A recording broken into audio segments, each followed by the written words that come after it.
참 중요한 것 같아요. 오늘 종려나무예요. 종려나무. 종려나무를 이 히브리어로는 다말이라 그래요. 다마르인데 다마르. 한번 해보시겠어요? 다말. 예, 다말이에요. 이렇게 생겼어요. 다시 한번 내가 이렇게 해볼게요. 이거 고쳤어요. 좀 전에 가서. 종려나무는 이 대추야자 열매예요.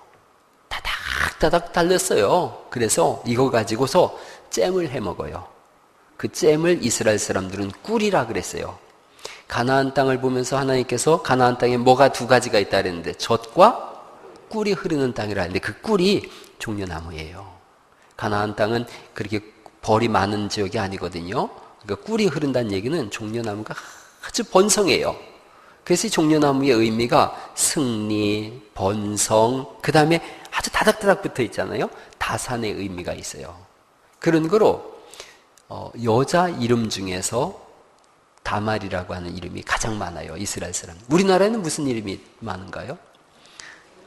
순자, 영자, 미자, 우리 교회도 벌써 순자, 미자, 또 우리 장로님 숙자, 또 뭐 있죠? 자자 여자 이름? 경자, 장경자, 그렇죠, 장경자 원사님. 지난주에 대가리라 그래서 죄송해요. 경자, 또 이 자자들이 많아요. 일제시대 때 자자를 써서 그러죠. 예? 그런 이름이 많죠. 근데 이스라엘 사람들은 다말이라고 하는 이름이 굉장히 많아요. 다산의 뜻으로다가 이렇게 진 거예요. 그래서 따르려면 다말이라고 이름을 많이 줬어요. 여러분 다윗의 아들 중에 암논이라고 있어요. 암논. 제가 옛날에 터키 갔더니 그 운전한 분 이름은 암놈이던데. 그래서 암놈 그러면서 우리가 보고 놀렸는데 그게 저보고 이름이 뭐냐 그래서 My name is 에비 그랬더니 에비 그러면서 따라다니고 그랬는데 내 친구는 형님이라고 이름을 알려줬더니 그놈이 부를 때마다 형님 하던데 우리는 암놈이었는데 암논이 있어요. 암논이 자기 이복 여동생 중에 다말이라고 있는데 너무 이뻐 보인 거예요. 그러니까 어떻게 자꾸 유혹을 하는데 안 넘어오니까 그 책사 중에 한 녀석이 또 알려줘요. 나쁜 꾀를 쓰는 사람이 있죠. 너 아프다 그래라. 그러면 그 다말이 와서 맛있는 거 해줄 때 그때 겁탈을 하라 그러세요. 못됐죠. 그러니까 암논이 아프다 그런 거예요. 그러니까 다말이 와서 맛있는 거 해주면 자기가 날 것 같다고 그러니까 아무 생각 없이 다말이 왔어요. 그랬더니 겁탈을 해버렸어요. 그러니까 다말이 그 당시에는 겁탈을 당했으니까 당신 나를 책임져 주시오. 오빠 이복남매지간이라도 그때는 동성동본 결혼이 됐던 시대예요. 나를 책임져 주세요. 그랬더니 마음이 바뀌었어요.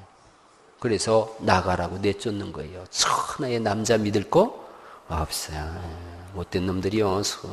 남자는 누구밖에 없어요? 아빠밖에 없어. 아빠밖에. 오빠 믿지 뭘 믿어 뒤통수 때려주고 그래야 돼요. 그래가지고는 다말이 울면서 온 거예요. 죄를 뒤집어 쓰고 울면서 온 거예요. 이 얘기를 듣고서 그 동생이 압살롬이 있어요. 압살롬 이름도 참 압살롬이에요. 압살롬이 그 자기 이복형 암논을 가서 죽여버렸어요. 그러면서 집안에 피바람이 일었죠. 피바람이 일었어요. 그리고 이 압살롬이 자기 딸을 하나 낳고 그 딸 이름을 뭐라고 줬어요? 다말이라고 줬어요. 여러분, 근데 성경에 마태복음 1장에는 예수님의 족보가 전부 나오거든요. 족보 중에 첫 번째로 이상한 족보가 나오는데 이런 족보가 있어요. 유다는 다말에게서 베레스를 낳고 그런 말씀이 있어요. 유다는 다말에게서 베레스를 낳고 이 족보가요. 마태복음 1장의 족보가 우리 집안에 이런 족보가 있다면 내 찢어내버릴 거예요. 왜 그런지 한번 들어보세요. 이 유다한테서는 야곱의 12아들 중에 유다가 있어요. 이 유다에게 아들이 셋이 있었어요. 엘, 오난, 셀라. 한번 해보세요. 엘, 오난, 셀라. 자꾸 알아둬보는 거죠. 아들이 셋이 있었는데 엘한테 이 자부를 얻어준 거예요. 그냥 부인을 얻어줬어요. 그 부인 이름이 다말이에요. 그러니까 자기 며느리가 다말이거든요. 유다의 며느리 이름이 다말이에요. 엘과 결혼했어요. 그런데 엘이 죽어버렸어요. 애도 못 낳고 죽었어요. 이스라엘의 이 창세기 38장에 나오는 말씀인데, 창세기 38장쯤 됐을 때 이스라엘에 어떤 법이 있었냐면 수혼법이라는 게 있었어요. 수혼법. 한번 해보세요. 시작. 수혼법. 예. 이걸 다른 말로 쉽게 형수취수법이라 그래요. 형수취수법. 무슨 말씀이냐면, 이렇게 형하고 형수님하고 결혼을 했어요. 그렇게 살다가 형님이 아이를 못 낳고 죽어요. 그러면 둘째가 형수님하고 결혼을 해야 됐어요. 아기 날 때까지. 그래서 아이를 낳으면 그 아이는 자기 아이가 아니라 형님의 아이가 되게 했어요. 대를 끊어놓지 않기 위해서. 그게 수혼법이라고도 하고 형수수치법이라고도 하는데, 자, 엘이 다말하고 결혼했는데 엘이 죽었어요. 형수가 죽으니까 유다가 안 되겠다. 오난 네가 형수하고 결혼해야 되겠다. 그래서 둘째가 형수하고 결혼을 한 거예요. 이게 참 기가 막힌 거죠. 왜 이렇게 하는지는 제가 나중에 알려드릴 거예요. 어제까지만 해도 형수님이었는데 오늘부터는 또 자기 아내가 된 거예요. 그런데 좀 지나다가 오난이 또 죽어버렸어요.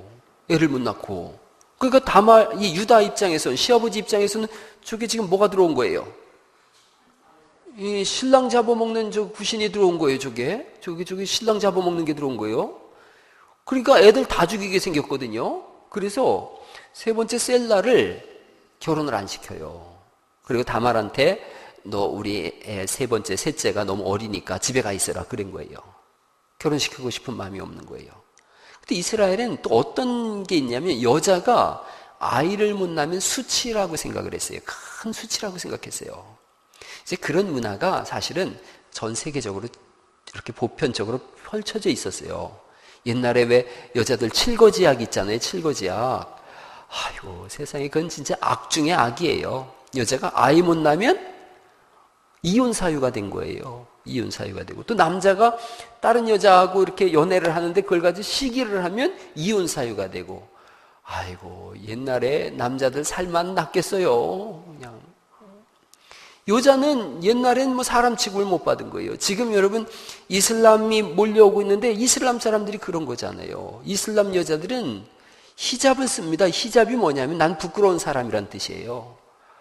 아이고 그걸 미스 박인가 누가 또 썼대나 어쨌대나 그걸 왜 쓰냔 말이죠. 그거 문화라는 게 존중할 문화가 있고 거부할 문화가 있지 않습니까? 그 나라의 문화 중에 나는 부끄러운 사람입니다라고 여자들 씌운 게 히잡인데 그걸 쓰고 그냥 그 대통령이 그걸 할 일이냔 말이에요. 저를 청와대로 보내주세요. 제가 그냥 아이고 아니 저는 목회해야 되니까 누구 하나 뽑아서 청와대를 보내든가 해야 되겠어요.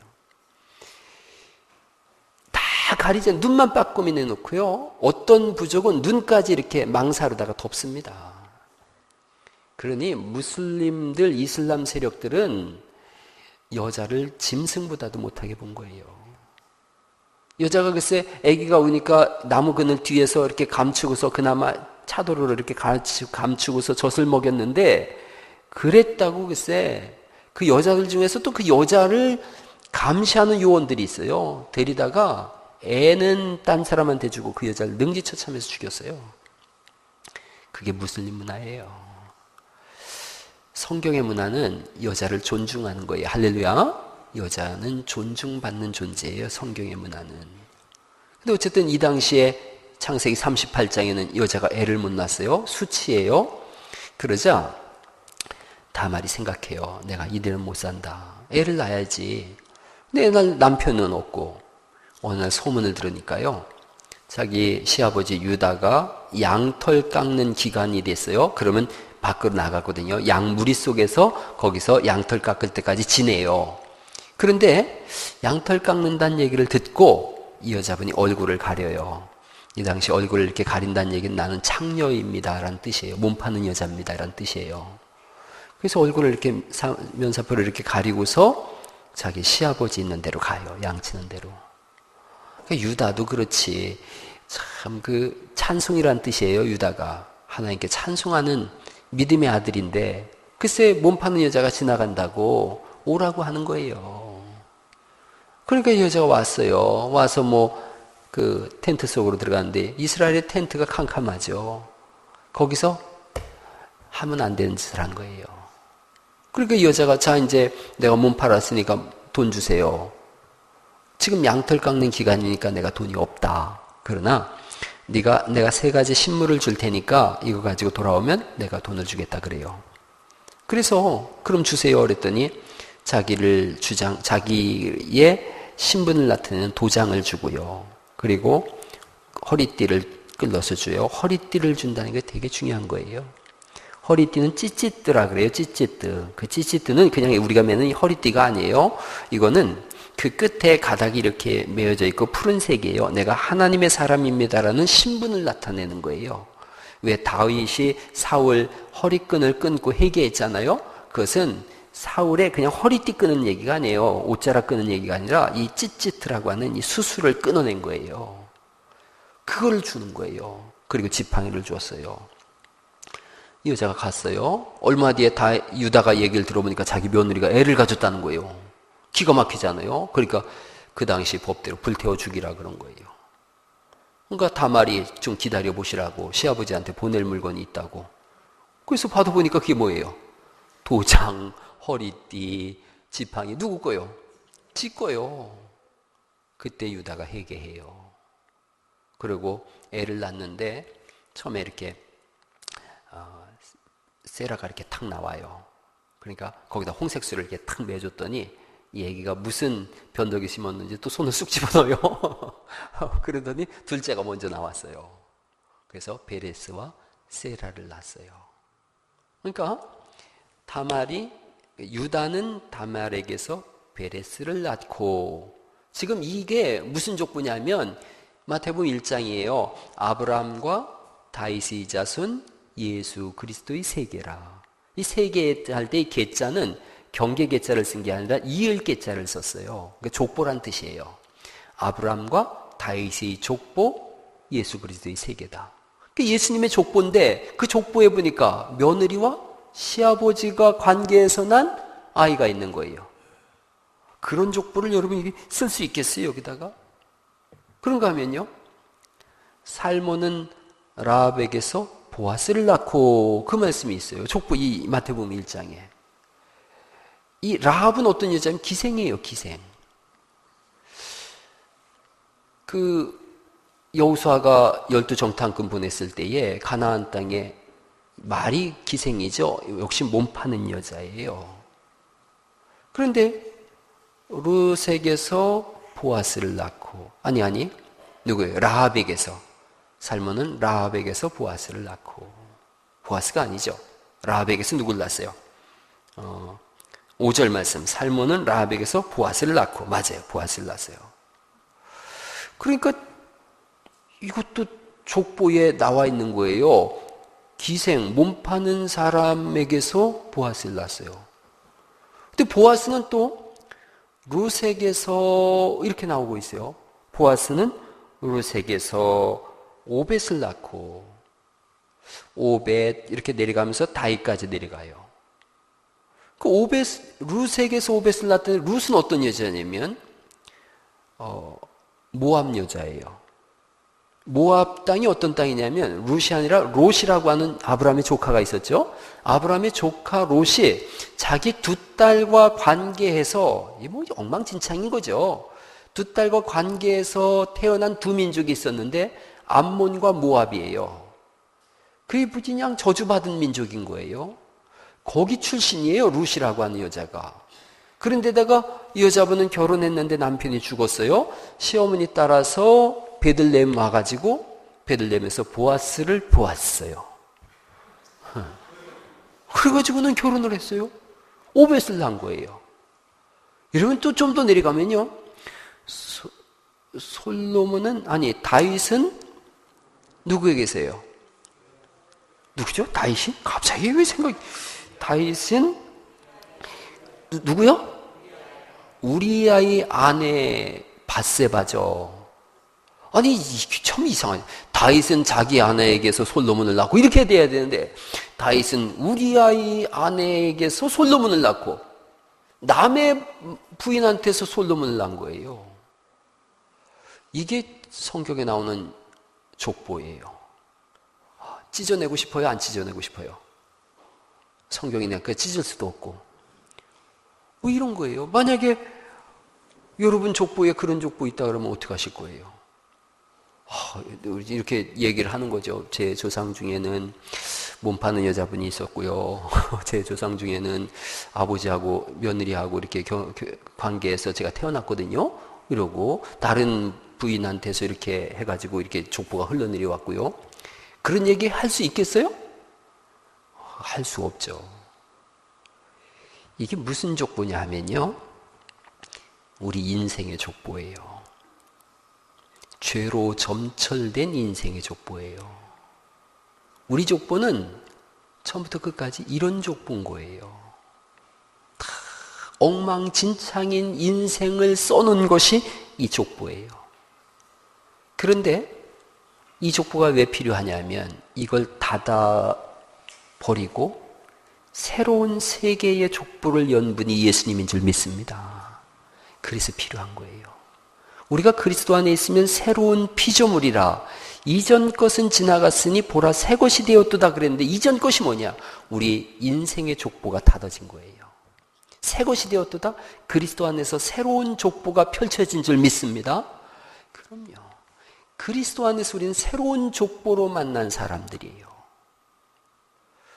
저는 송씨고 여기는 이씨고 우리 집사님 박씨고 장씨고 이게 뭐냐? 이전 것이에요. 새로운 족보가 뭐냐? 우리가 그리스도 안에서 형제 자매인 줄 믿습니다. 하나님의 아들, 딸이 된 거예요. 그걸 거듭남이라 그러는데 거듭남, 요한복음 3장에 나와 있는 거듭남이라는 뜻은 정확하게는 위로부터 났다라는 뜻이에요. 위에는 누가 계세요? 하나님이 계세요. 하나님으로부터 난 사람들이 우린 줄 믿습니다. 그래서 우리는 한 가족인 거예요. 그리스도 예수 안에서 우리는 한 가족인 줄 믿습니다. 새로운 족보인 거예요. 우리 인간이 막 아둥바둥 해봐야 우리의 족보는 이런 거예요. 유다는 다말에게서 베레스를 낳고 이 족보인 거고요. 살몬은 라합에게서 보아스를 낳고 이 족보인 거고요.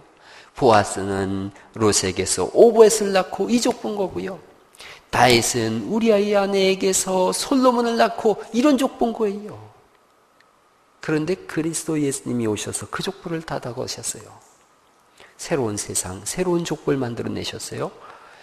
God's family예요. 하나님의 가족이 되게 하신 거예요. 할렐루야. 이게 얼마나 대단한 일이에요. 우리는 우리 힘으로 뭘 해보려고 아둥바둥 하는데 아둥바둥한 그것이 선한 의도로 했어도 성경은 죄와 허물이라 그래요. 죄와 허물. 부모를 위해서 온갖 공양을 다 한다고 했지만 죄로 인한 연약함 때문에 그걸 제대로 못해요. 또 우리의 허물 때문에 부모를 제대로 공양 못해요. 그런데 하나님이 은혜를 허락하셔서 하나님의 자녀가 되게 하세요. 한없는 은혜예요. 한없는 은혜. 옛날에 여러분 그거 보셨어요? 그 뽀빠이 이상용에 나와서 군대에서 하는 거예요. 엄마가 보고플 땐 그런 노래 들어보셨어요? 엄마 사진 꺼내놓고 그거 국군 장병들 그게 무슨 불효죠? 우정의 무대, 우정의 무대, 우정의 무대, 그리운 어머니 그 코너죠. 그럼 막 그 뒤에서 지는 강원도에서 왔습니다. 아들 보러 왔습니다. 그러면 이상이 자기 엄마라고 생각되시는 분들 나오십시오. 그럼 막 군인들이 막 쏟아져 나오죠. 막 나와가지고 저희 어머니가 확실합니다. 막 그러고 그래요. 저 강원도에서 온 엄마입니다. 막 그랬는데 저희 어머니가 확실합니다. 그러면 위상이 뭐지? 고향이 어디세요? 네, 서울입니다. 그러고 있고 그래서 이제 돌아가고 막 그러죠. 한 청년이 자기 어머니 목소리를 모르는 자식이 어디 있겠습니까? 막 그러고 그랬는데 다 떨어지죠, 그놈들. 하나가 묻는 거죠. 어머니가 확실합니까? 그랬더니 아닙니다. 그런 거예요.